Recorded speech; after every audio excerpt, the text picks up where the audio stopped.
Hello friends, welcome back to my channel proud for history. आज आम देखा मरहटा मानकर शासन केमी ओडिशा रे।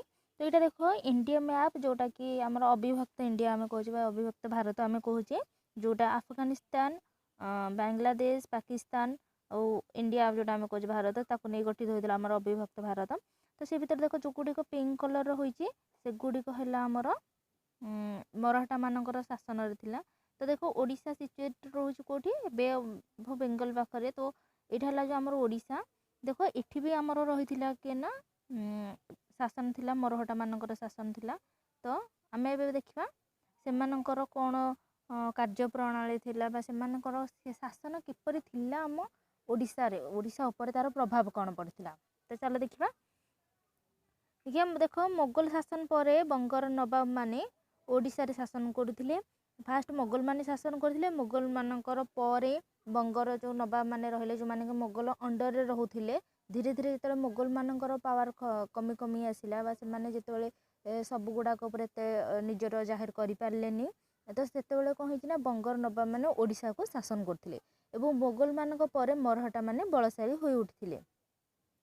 नागपुर रघुजी भोसले और तांको पुत्र जानोजी नेतृत्व में मरहटा सैन्य माने बंगर नवाब अलीवर्दी खां सेनापति मीर हबीब को 1751 पराजित करते।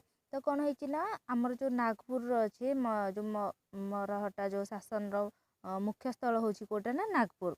तो नागपुर रे जो थिले रघुजी भोसले और जानोजी पुओ जानोजी सी थिले कौन ना तांको नेतृत्व में जो मरहटा सैन्य माने कौन करथिले ना बंगर नवाब जे थिले अलीवर्दी खां। अलीवर्दी खां कहले प्रथम बंगर नवाब माने ओडिशा को शासन करथिले। तो सेतेबेले बंगर नवाब किए थिले ना अलीवर्दी खां एवं तांको सेनापति मीर हबीब को 1751 रे पराजित करथिले मरहटा माने। ताहापर 1751 रु 1803 पर्यंत मरहटा माने ओडिशा रे शासन करथिले। तो देखिए से कौन थिला मरहटा मानकर जो शासन प्रणाली एडमिनिस्ट्रेशन रे कौन थिला ना से सुबेदार मानक अपॉइंट करथिले शासन कार्य से माने ओडिशा रे। तो ओडिशा रे देखो ना अलीवर्दी खां और रघुजी भोसले मध्य मध्यस्थी साजिथिबा मीर हबीब जे कि अलीवर्दी खांकर सेनापति थिले परास्त होइथिले। सी 1751 से परास्त होते। तो मीर हबीब कौन होते ना मरहटा मान तरफ ओडिशा रे प्रथम सुबादार थी जी कि अलीवर्दी और रघुजी भोसले मध्य मध्यस्थीर काम करथिले। तो देख मरहटा सुबेदार मानकर कौन अच्छी 9टी मरहटा सुबेदार अच्छा। मीर हबीब जे 1751 रु 52। तापर मिर्जा साले जे कि तांकर ही रिलेटिव थिले जो मीर हबीब रिलेटिव थिले किए मिर्जा साले जे कि मीर हबीब पुतरा थिले। तापर सेव भट्ट साठे, भवानी पंडित, संभाजी गणेश, बाबूजी नाइक, माधोजी हरि, राजाराम पंडित, सदाशिव राव एभरी भाव में 1803 पर्यंत जो सुबेदार माने मरहटा मान द्वारा शासन करुले। मरहटा मानकर मध्यस्थी होई शासन करुले ओडिशा को। तो देखिए मरहटा शासन मोगल शासन प्रतिरूप थिला मरहटा शासन। तो मोगल शासन विषय प्रथम आम देखीदबा मोगल शासन रे कौन थिला ना से माने केपरि डिवाइड करथिले आमर जो शासन करिया को प्रत्येक सरकार को से प्रगणा करथिले बा महला करथिले। महला को तालुक रे विभक्त करथिले। तापरे मौजा थिला जो आम मौजा एबे जानथिबा आमर पट्टारे मध्य लेखा होछि को मौजार लोक बा किछि भी। तो सेटा थिला ना से माने मोगल शासन से माने राजस्व विभाग शेषंग थिला ना मौजा थिला। तापरे मौजार मुख्य थिले मकदम। तापरे तालुक रो मुख्य थिले तालुकदार। एही बरी भाबरे से कोन करथिले ना मुगल माने निजर शासन को डिवाइड करथिले। ठीक ताहा भली एका मरहटा माने कोन करथिले ना शासन को डिवाइड करथिले। तो देखो एठी तार शासन केमिति डिवाइड हेछि। शासन को से विभाग रे विभक्त करथिले। गोटे हले मुगल बंदी गोटे हला गडजात। तो मुगल बंदी आ गडजात जो आमे कहूचे सीटा केतेबेले मुगल बंदी और गडजातर मेन कौन ता केतेबेले हेतिला ना देखो जेतेबेले आमर कौन हेतिला ना 1611 रु 17 भितर कौन हेतिला ना राजा तोडरमल डिवाइड करथिले ओडिशा को आज मुगल बंदी एंड गडजात। तो मोगलबंदी है मोगल मानकर प्रत्येक तत्वावधान रहिबो। गड़जात में आम जमी कहे बहुत सारा गड़ अच्छे आमर जो मैंने कि जोटि कि राजा मैंने शासन करते किंतु से स्वाधीन नथिले से कर आदाय करेंगे से ऊपर को दौले जी आमर जमी गड़जात एपटे रोचे आमर दशपल्ला हो कि नयागढ़ हो रणपुर ये सब आमर सब गड़जात अंचल गुड़ाक रोचे से अंचल गुड़ाकर राजा मैंने खंजणा आदाय करेंगे सी नहीं कि सुबादार मानक देवे। तो मोगलबंदी और गड़जात भितर डिवाइड किए करथिले ना राजा तोड़रमल जे 1611-17 भितर करथिले। तार मोगलबंदी को डिवाइड कराइथिला प्रगणारी प्रगणा को जो डिवाइड कराइथिला महलरे एवं गड़जात को विभाग कराइथिला जागीर जागीर मुख्य थिले जागीरदार तापर ता तलक आसिले दल बेहेरा तापर आसिले दलाई। तो देखिदबा आम प्रथमे जे जो मोगलबंदी मानकर से जो डिवाइड होता केमिति प्रोसेस रे डिवाइड होता और गड़जात गुड़ाकर किपरि प्रोसेस थिला। तो मोगलबंदी देख ओडिशार समतल अंचल को लेकिन मोगलबंदी अंचल गठन होता जहाँ सुवर्ण रेखा तार खोर्धा पर्यंत विस्तृत होता और मरहटा माने कर आदाय करते नदेले ध्वंस करदे माने मोगलबंदी अंचल गुड़िक कौन होता ना डायरेक्ट मरहटा माने सेठार कर आदाय करते प्रत्येक भाव जदि कहीं से मना कर अधिक हो जाता तो जदि लोक मैंने आंदोलन करते तो से अंचल को ध्वंस करदे जो ना से अंचल संपूर्ण कर मिल जाऊला। एवं यहाँ ओडिशार कोठू को जाए विस्तृत थिला ना सुवर्णरेखा ठारू खोर्धा पर्यंत विस्तृत थिला। तापरे ये जो मोगलबंदी अंचल से कौन करते ना मोगलबंदी अंचल से प्रगणार विभक्त करते तो से 150 प्रगणा थिला एवं से प्रगणार देखाशुना करने कर आदाय करने से कौन करते 32 जन लोक अपॉइंट करते जी कि निजर लोक एवं प्रगणा को महल विभक्त कराता 2, 3, 4 माने एरिया देखिकी लोक संख्या जनसंख्या देखा कर हिसाब से देखिए राजस्व आदाय करने हिसाब से से कौन करते ना महल रे विभक्त करते।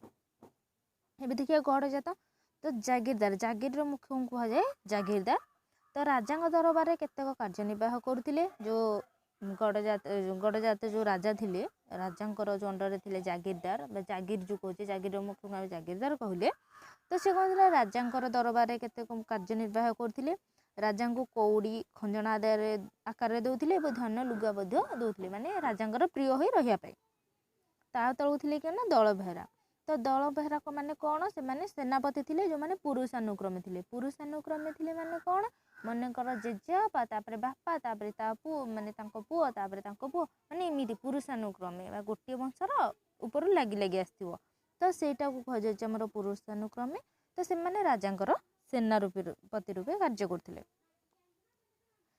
ता तलू थे कि ना दलाई राज्यर सैनिक जो मैंने कि धनुतीर खंडा बर्छा आदि प्रशिक्षित थे किंतु अन्य समय गुड़िकर मानकर युद्ध चली ना कि शांति अच्छी राज्य किसी प्लान ना कौन आक्रमण करने को कहीं आक्रमण करार ना तो से टाइम अन्य टाइम समय कौन करते ना जो जागीरदार रहिले जागीर मुख्य जो मैंने रहिले से जमी जाइए मैंने चाष करुले।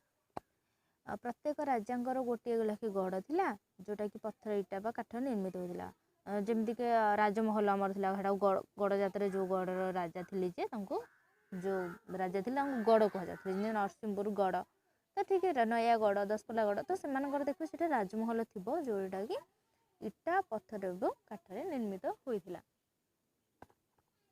तो देखिए राजस्व व्यवस्था किपर थिला तो राजस्व कमिशनर बा अमिल राजस्व निर्धारण करथिले एवं विभिन्न कर्मचारी को राजस्व आदाय पर नियुक्त करथिले। तो जो राजस्व होची आमर खंजणा आम कहे राजस्व आदाय करा जो आम देश चली थाए कर आदाय टैक्स जोटा को आम कहे तो राजस्व जो आदाय करा तार मुख्य थिले किए ना अमिल जे कि राजस्व निर्धारण करथिले एवं से कर्मचारी मानक अपॉइंट करथिले जे के कोठार कर आदाय करिवो केतिक परिमाण रे कोठार कर आसीबो तो जो धान गहम का सब चाष होता धान पर के कर माने तार कर टी टोटाल कर उपर जेतिक राजस्व उपर जेते जाक कंट्रोल थिला कहार ना अमिल आ सी कौन करथिले ना सेते बेले कौन करथिले ना जेतिक जमी तुम चाष करूछ से हिसाब रे कर दो मनकर तुम 4 एकर जमी चाष करते तो 4 एकर जमीर ही तुम कर दौल जे तुम 5 एकर जमी अच्छी 5 एकर जमीर देव ना केवल जी चाष कराला सेतिक जमीर ही तुम कर दौल।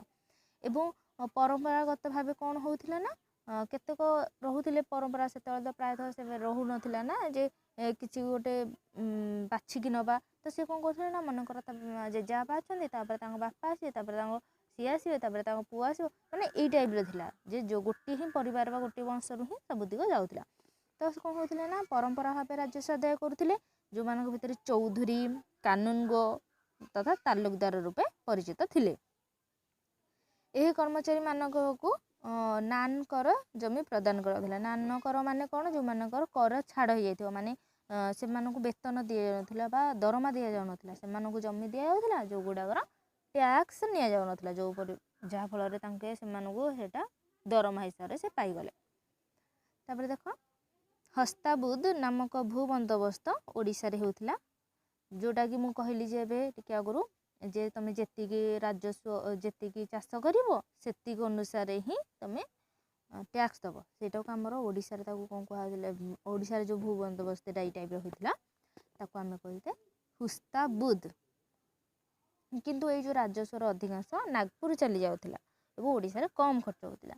ତ ନାଗପୁର କ'ଣ ପାଇଁ ଯାଉଥିଲା ନା ନାଗପୁରରେ ହିଁ ରହୁଥିଲେ କିଏ? ମରହଟା ଶାସନର ମୁଖ୍ୟ ଥିଲା କେଉଁଠି ନା ନାଗପୁର ଅଞ୍ଚଳ ହିଁ ଥିଲା। ମରହଟା ମାନଙ୍କର ସେଠି ଉତ୍ପତ୍ତି, ସେଠି ସେମାନେ ନାଗପୁରର ଟୋଟାଲ ଉପରେ ମାନେ ମରହଟା ଶାସନ ଉପରେ ଟୋଟାଲ ସେଠାରେ ହିଁ କଣ୍ଟ୍ରୋଲ କରୁଥିଲେ।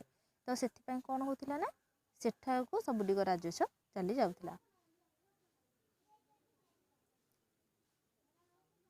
ତାପରେ ଦେଖିବା ଆମେ ତାଙ୍କର ସାମରିକ ଶାସନ ଉପରେ। ସୁବାଦାର ମୁଁ କହିଲି, ସୁବାଦାରଙ୍କ ଅଧୀନରେ ବହୁତ ସାମରିକ ଛାଉଣୀ ରହିଥିଲା, ଯେଉଁଠାରେ ଆମର ପଦାତିକ ସୈନ୍ୟ ସବୁ ଏମିତି ସୈନ୍ୟ ରହୁଥିଲେ।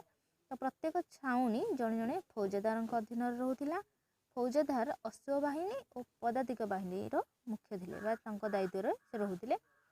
ତାପରେ ବାଲେଶ୍ୱରର ଫୁଲଆଡ଼ି ଠାରେ ଏକ ସୁଦୃଢ଼ ମରହଟା ସୈନ୍ୟ ଶିବିର ଥିଲା। ସେଠାରେ 36ଟି ଯୁଦ୍ଧ ଅଶ୍ୱ ଏବଂ 65ଟି ପଦାତିକ ସୈନ୍ୟ ଥିଲେ, 500 ଜଣ ପଦାତିକ ସୈନ୍ୟ ଥିଲେ। ଦେଖ ସୁବେଦାର ଯେଉଁ ଥିଲେ ତାଙ୍କର ଅଧୀନରେ ରହୁଥିଲେ କିଏ ନା ସାମରିକ ଛାଉଣୀ ଗୁଡ଼ାକ ରହୁଥିଲା। ଏବଂ ପ୍ରତ୍ୟେକ ଯେଉଁ ଛାଉଣୀ ଗୁଡ଼ାକ ରହୁଥିଲା ସେ ଛାଉଣୀ ଗୁଡ଼ାକ ଜଣେ ଜଣେ ଫୌଜଦାର ଥିଲେ, ଯେଉଁମାନେ ମୁଖ୍ୟ ଥିଲେ, ତାଙ୍କ ଅଣ୍ଡରରେ ହିଁ ଛାଉଣୀ ଗୁଡ଼ାକ ଚାଲୁଥିଲା। ଏବଂ ଫୌଜଦାର ଗୁଡ଼ିକର ଅଣ୍ଡରରେ କ'ଣ ଥିଲା ନା ଅଶ୍ୱ ବାହିନୀ ଓ ପଦାତିକ ବାହିନୀ ଥିଲା। ଏବଂ ବାଲେଶ୍ୱରର ଓଡ଼ିଶାର ଯେଉଁ ବାଲେଶ୍ୱର ଡିଷ୍ଟ୍ରିକ୍ଟ ଅଛି, ବାଲେଶ୍ୱରର ଫୁଲଆଡ଼ି ଠାରେ ଏକ ସୁଦୃଢ଼ ମରହଟା ସୈନ୍ୟ ଶିବିର ଥିଲା। ସେଠାରେ 36ଟି ଯୁଦ୍ଧ ଅଶ୍ୱ ଏବଂ 65ଟି ପଦାତିକ ସୈନ୍ୟ ଥିଲେ। ତାପରେ ଦେଖ ଇଂରେଜ ଆକ୍ରମଣ ସମୟରେ 1000 ସୈନ୍ୟ ବିଶିଷ୍ଟ ତୋପ ବାହିନୀ ମୟୂରଭଞ୍ଜଠାରେ ମୁତୟନ କରାଯାଇଥିଲା। ଇଂରେଜ ମାନେ ଯେତେବେଳେ ଆକ୍ରମଣ କଲେ ଓଡ଼ିଶାକୁ ନିଜ କଣ୍ଟ୍ରୋଲରେ ନେବାକୁ ଚାହିଁଲେ, ସେଇ ଟାଇମ୍ରେ ସେ କ'ଣ ଇଂରେଜମାନଙ୍କୁ ପ୍ରତିହତ କରିବା ପାଇଁ ମରହଟା 1000 ସୈନ୍ୟ ବିଶିଷ୍ଟ ତୋପ ବାହିନୀ କ'ଣ କରିଥିଲେ ନା ମୟୂରଭଞ୍ଜଠାରେ ରଖିଥିଲେ। ସେଠାରେ ସେମାନଙ୍କୁ ଶିବିର କରାହେଇଥିଲା, ସେଠି ସେମାନେ ମୁତୟନ ହେଇଥିଲେ। ତାପରେ ଦେଖି 5000 ପଦାତିକ ସୈନ୍ୟ ମାଣିକପାଟଣାଠାରେ ଇଂରେଜମାନଙ୍କୁ ପ୍ରତିରୋଧ ପାଇଁ ଯାଇଥିଲେ। ମାଣିକପାଟଣା କେଉଁଟା ନା ଚିଲିକାର ଉତ୍ତର ପଶ୍ଚିମ ଅଞ୍ଚଳରେ ଆମର ଅବସ୍ଥିତ ଅଛି ମାଣିକପାଟଣା, ଯାହାକି ସେତେବେଳର ଏକ ପୋର୍ଟ ଆମେ କହୁଛେ, ଯାହାକୁ କହନ୍ତି ବନ୍ଦର ବୋଲି ଆମେ କହୁଛେ, ପୁରୁଣା ବନ୍ଦର ଥିଲା। ତ ସେଠାରେ 5000 ପଦାତିକ ସୈନ୍ୟ ମାଣିକପାଟଣାଠାରେ ରହିଥିଲେ। ତାହା ଦେଖିବା ସେମାନଙ୍କର ବିଚାର ବିଭାଗ। ବିଚାର ଆମେ ଜାଣିଛେ ସେତେବେଳେ କୌଣସି ଲିପିବଦ୍ଧ ନଥିଲା, ତ ସେମାନେ କ'ଣ ନା ଧର୍ମଶାସ୍ତ୍ର ଏବଂ ପ୍ରଚଳିତ ପ୍ରଥା ଅନୁସାରେ ଲୋକମାନଙ୍କୁ ଦଣ୍ଡିତ କରାହେଉଥିଲା। କିନ୍ତୁ ଅନେକ ସମୟରେ ଯଦି କୌଣସି ଅପରାଧ ଅଧିକ ଥିଲା, ଅଧିକ ଦୁଷ୍ଟାମୀ ଅପରାଧ ଥିଲା, ତ ତା ପାଇଁ ତାଙ୍କୁ ଦଣ୍ଡବିଧାନ କଠୋର ଥିଲା, ମୃତ୍ୟୁଦଣ୍ଡ ମଧ୍ୟ ଦିଆଯାଉଥିଲା, ଯେଉଁଥିପାଇଁ ନା ସେତେବେଳେ ଅପରାଧର ସଂଖ୍ୟା ବହୁତ କମ୍ ଥିଲା। ଏବଂ ଅମିଲ କ'ଣ ଥିଲେ ନା ଉଭୟ ଦେୱାନୀ ଓ ଫୌଜଦାରୀ ମକଦ୍ଦମାର ବିଚାର କରୁଥିଲେ। ମୁଁ କହିଲି ଅମିଲ ଥିଲେ ଆମର ରାଜସ୍ୱର ମୁଖ୍ୟ, ପ୍ଲସ୍ ତାଙ୍କେ କ'ଣ କରୁଥିଲେ ନା ଆମର ଯେଉଁ ବିଚାର ବିଭାଗର ମଧ୍ୟ ମୁଖ୍ୟ ଥିଲେ। ଦେୱାନୀ ଫୌଜଦାରୀ ଭିତରେ କ'ଣ, ଯେଉଁଟା ଆମେ ଏବେ ଦେଖୁଛେ ଆମର ଗଣ୍ଡଗୋଳ ପାଇଁ ଗୋଟେ ଯେଉଁ ଅଦାଲତ ରହୁଛି, ଆଉ ଫ୍ୟାମିଲି ପାଇଁ ଅଲଗା ଅଦାଲତ ରହୁଛି, ଜମି ଜମା ଏସବୁର ଅଲଗା ଅଦାଲତ ରହୁଛି, ତାକୁ ଆମେ ଦେୱାନୀ ଫୌଜଦାରୀ କହୁଛେ। ତ ସେଇଭଳି ଅମିଲ ତାର କ'ଣ ନା ଦେୱାନୀ ଫୌଜଦାରୀ ଦୁଇଟା ଯାକ ମକଦ୍ଦମା ବିଚାର କରୁଥିଲେ।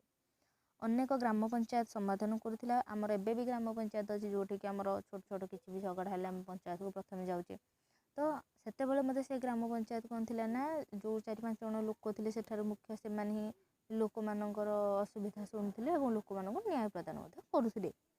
ପୋଲିସ ଦେଖିବା, ଅମିଲ ମାନଙ୍କର ନିଜସ୍ୱ ଇଲାକାରେ ଆଇନ ଶୃଙ୍ଖଳା ପରିସ୍ଥିତିକୁ ନିୟନ୍ତ୍ରଣ କରୁଥିଲେ। ମାନେ ସେ ଦଣ୍ଡ ଦେଉଥିଲେ, ସେ ରାଜସ୍ୱ ଆଦାୟ କରୁଥିଲେ, ସିଏ ମଧ୍ୟ ପୁଲିସକୁ ନିୟନ୍ତ୍ରଣ କରୁଥିଲେ। ପୁଲିସ ବେସିକାଲି କିଏ ଥିଲେ ନା, ପୁଲିସ ପାଇଁ ଏମିତି କୌଣସି ଡିପାର୍ଟମେଣ୍ଟ ନଥିଲା। ଅମିଲଙ୍କର ନେତୃତ୍ୱରେ ଯେଉଁ ଜମିଦାର ବା ଅନ୍ୟ କିଛି ଲୋକ ରହୁଥିଲେ, ତାଙ୍କ ଖାସ ଲୋକ ପଦପଦବୀରେ, ସେମାନେ ହିଁ ନିଜ ଅଞ୍ଚଳର ଆଇନ ଶୃଙ୍ଖଳାକୁ ରକ୍ଷା କରୁଥିଲେ। ତ ସେମାନେ କ'ଣ କଲେ, ତାଙ୍କ ପାଖରେ ପୁଲିସର କ୍ଷମତା ଥିଲା ଏବଂ ଜମିଦାରଙ୍କ ଅଣ୍ଡରରେ ଥିବା ଖଣ୍ଡାୟତ ମାନେ ଆଇନ ଶୃଙ୍ଖଳା ଉପରେ ନଜର ରଖୁଥିଲେ। ଅମିଲଙ୍କର ଅଣ୍ଡରରେ ରହୁଥିଲେ ଜମିଦାର, ଜମିଦାରଙ୍କ ଅଣ୍ଡରରେ ରଖୁଥିଲେ ଖଣ୍ଡାୟତ ମାନେ ବା ଚୌକିଦାର ମାନେ। ଖଣ୍ଡାୟତ ମାନଙ୍କ ତଳକୁ ରହୁଥିଲେ ଚୌକିଦାର ମାନେ, ଯେଉଁମାନେ କି ନିଜ ଅଞ୍ଚଳରେ କିଛି ବି ହେଲା ସିଏ ଯାଇକି ଜମିଦାରଙ୍କୁ ଜଣାଉଥିଲେ, ଜମିଦାର ଯାଇକି ଅମିଲଙ୍କୁ ଜଣାଉଥିଲେ। ଜମିଦାରଙ୍କ ପାଖରେ ପୋଲିସର ଯେତିକ କାମ କାର୍ଯ୍ୟ ସିଏ ସେତିକି ନିର୍ବାହ କରୁଥିଲେ। ତ ସେ ପୋଲିସଙ୍କ ଭଳି ମଧ୍ୟ କିଛି ଦଣ୍ଡବିଧାନ କରିପାରୁଥିଲେ, ଯେଉଁଟା ଅମିଲଙ୍କ ପାଖକୁ ଯିବାର ଯୋଗ୍ୟ ନୁହେଁ। ମାନେ ଛୋଟ ଛୋଟ କିଛି ହେଲା ତ ସେ କରିଦେଲେ, କିନ୍ତୁ ଅମିଲଙ୍କ ପାଖକୁ ଯେଉଁଟା ବଡ଼ ବଡ଼ କେସ୍ ହେଲା କିଛି ବି, ସେଟା ଅମିଲଙ୍କ ପାଖକୁ ଯାଉଥିଲା ବିଚାର ହେବା ପାଇଁ। ଏବେ ଦେଖିବା ଆମେ ସମସ୍ତେ ଜାଣିଛେ ଯେ ଜଗନ୍ନାଥ ମନ୍ଦିର ବିନା ଆମର ଓଡ଼ିଶାର କୌଣସି ମାନେ କାର୍ଯ୍ୟ ସମ୍ପୂର୍ଣ୍ଣ ହେବ ନାହିଁ। ତ ଆମେ ଦେଖିବା ଯେ ମରହଟା ସେତେବେଳେ ଶାସନ କରୁଥିଲେ। ମରହଟା ମାନେ ଯେତେବେଳେ ଶାସନ କରୁଥିଲେ, ସେମାନେ ଆମର ଯେଉଁ ପୁରୀରେ ପ୍ରସିଦ୍ଧ ଜଗନ୍ନାଥ ମନ୍ଦିର ଅଛି, ଜଗନ୍ନାଥଙ୍କ ମନ୍ଦିର ଅଛି, ସେଇଟାରେ ସେ ତାକୁ କିପରି ପରିଚାଳନା କରୁଥିଲେ ଆମେ ସେଇଟାକୁ ଦେଖିବା। ତା ପୂର୍ବରୁ ଆମେ ଜାଣିଦେବା ଯେ ଜଗନ୍ନାଥ ମନ୍ଦିରକୁ କିଏ ନିର୍ମାଣ କରିଥିଲେ। ଅନନ୍ତ ବର୍ମନ ଚୋଡ଼ଗଙ୍ଗଦେବ ହେଲେ ଆମର ଜଗନ୍ନାଥ ମନ୍ଦିର ପ୍ରତିଷ୍ଠା କରିବା ପାଇଁ ତାଙ୍କର ହାତ ଅଛି। ସେ ଇଷ୍ଟର୍ଣ୍ଣ ଗଙ୍ଗା ଡାଇନେଷ୍ଟିର ଥିଲେ। ଏବେ ଦେଖିବା ଜଗନ୍ନାଥ ମନ୍ଦିରର ପରିଚାଳନା କିପରି ଥିଲା। ତ ପୁରୀର ଜଗନ୍ନାଥ ମନ୍ଦିରର ରକ୍ଷଣାବେକ୍ଷଣ ଏବଂ ଯାତ୍ରୀମାନେ ଆସିବା ତଥା ରହିବାର ବନ୍ଦୋବସ୍ତ କରିଥିଲେ। ତ ମୁଁ ଏଇଟା ଖାଲି କହିଦେଉଛି ଏମିତି କିଛି ନ ପଢ଼ିକି, ଯେ ପୁରୀରେ ଯେଉଁ ଜଗନ୍ନାଥ ମନ୍ଦିର ଥିଲା ତାହାର ରକ୍ଷଣାବେକ୍ଷଣ, ଯାତ୍ରୀ ଆସିବା ପାଇଁ, ମନ୍ଦିରର ପରିଚାଳନା ପାଇଁ ସେ ଟଙ୍କା ଆଦାୟ ମାନେ ଲୋକମାନଙ୍କଠୁ ଯାତ୍ରୀ କର ଆଦାୟ କରୁଥିଲେ। ତାଙ୍କର କ'ଣ ଥିଲା ନା, ସେ ଲୋକମାନଙ୍କଠୁ ଯେଉଁ କର ଆଦାୟ କରୁଥିଲେ, ଲୋକମାନେ ଯେଉଁମାନେ ଯାଉଥିଲେ ସେଠିକି ସେମାନଙ୍କଠୁ କର ଆଦାୟ କରୁଥିଲେ। ସେଇ କରକୁ ସେ ଜଗନ୍ନାଥଙ୍କୁ ଦର୍ଶନ କରିବାକୁ ଯେଉଁ ଆସୁଥିଲେ ନା, ସେମାନେ କିପରି ରହିବେ, ତାଙ୍କୁ କିପରି ଖାଇବାକୁ ଦିଆହେବ, ଯେଉଁ ଅନ୍ନଛତ୍ର ରହୁଥିଲେ ନା, ସେଇଥିରେ ହିଁ ସେ ଖର୍ଚ୍ଚ କରିଦେଉଥିଲେ। ଆଉ ସେମାନେ କ'ଣ କରୁଥିଲେ ନା, ମରହଟା ମାନେ ଯେଉଁ ଗମନାଗମନଟାକୁ ସୁବିଧା କରିଦେଇଥିଲେ। ମାନେ ପୁରୀକୁ ପ୍ରାୟତଃ ରାସ୍ତା କନେକ୍ଟ ରହୁଥିଲା, ଯେପରିକି ଆମର ଖୋର୍ଦ୍ଧା ପୁରୀ କଟକ ତାଙ୍କ ପାଇଁ ଗୋଟେ ରାସ୍ତା ଥିଲା।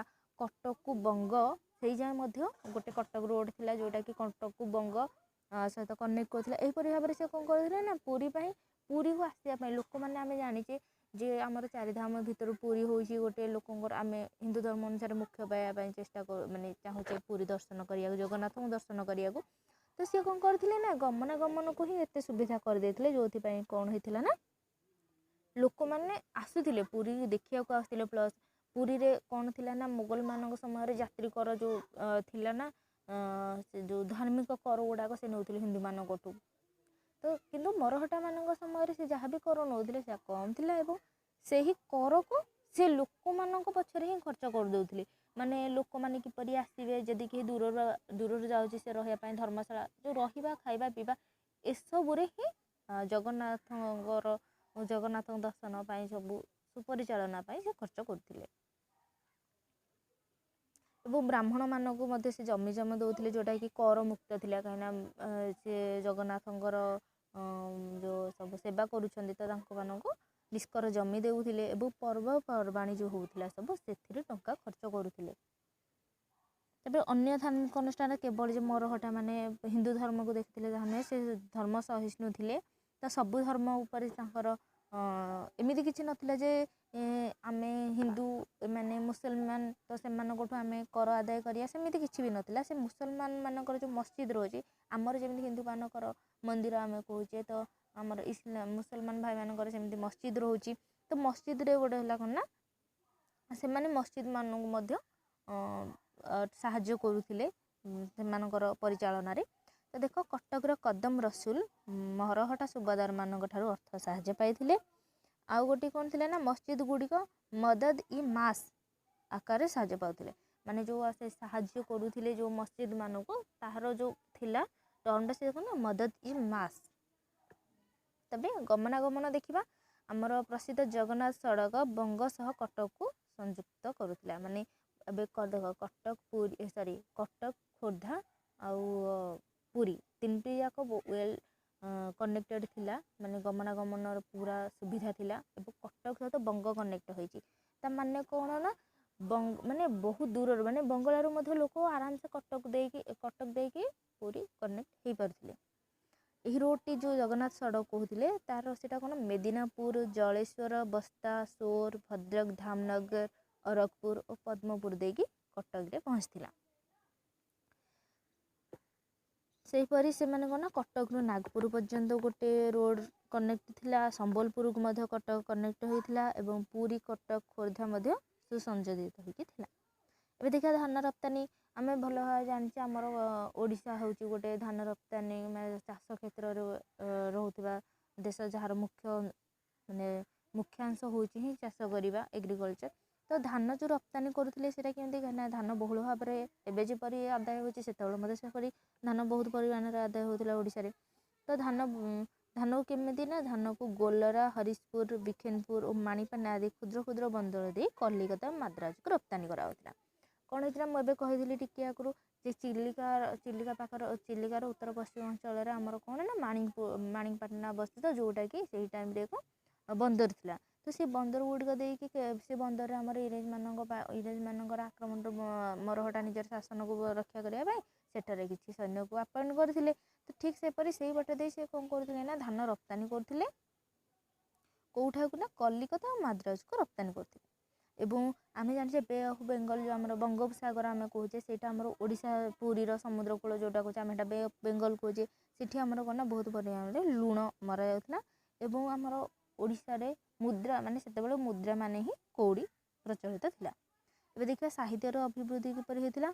चैनी चंद्रशेखर राजगुरुंग नैषधीय महावाक्यम एवं भाषा अनिरुद्ध नाटकम तापर वासुदेव रथंकर गंगवसानुचरितम नीलकंठ मिश्रंग भंज महोदय काव्यम आदि सब है सब संस्कृत साहित्य। तापर ईश्वर दासंग चैतन्य भागवत वज्रनाथ बड़जेना समर तरंग पुरुषोत्तम दासंग कांची कावेरी सदानंद चैतन्य मंगल आदि ओडिया साहित्य माने से माने साहित्य क्षेत्र में सेतिकी उन्नति करिछन।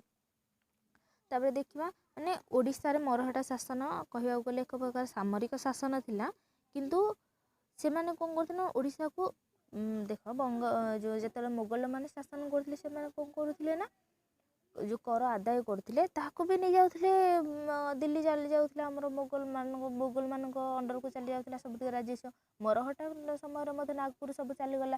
किंतु कथाटा होची एने से लोक मानकर सुविधा पाई पुरी जगन्नाथ मंदिर रक्षणाबेक्षण हो कि मस्जिद को साहाय्य करबा हो लोक मान को किसी साहाय्य करुथिले लोक मान को साहाय्य करुथिले लोक मानकर असुविधा मध्य किसी जानुथिले।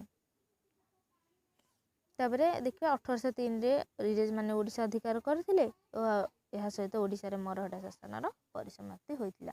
तो ता पूर्व हम कह दोची हमर जो मुकुंद देव थिले चालुक्य डायनास्टी रो जे कि 1560-68 रे चालुक्य डायनास्टी ओडिशा रे